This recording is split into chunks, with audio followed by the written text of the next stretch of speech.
नमः श्री हनुमते नमः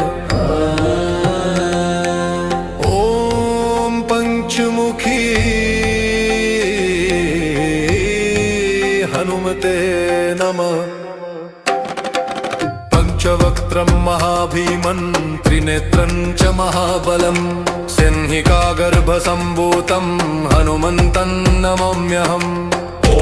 हं हनुमते रक्ष रक्ष सर्वतो माम् ॐ हं हनुमते रक्ष रक्ष सर्वतो माम् पूर्वे हनुमान् कपिमुखधारी रक्षतु माम्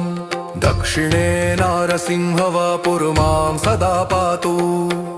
पश्चिमे गरुडरूपवान् रक्षतु उत्तरदिशि वराहरूपः सदा रक्षतु माम्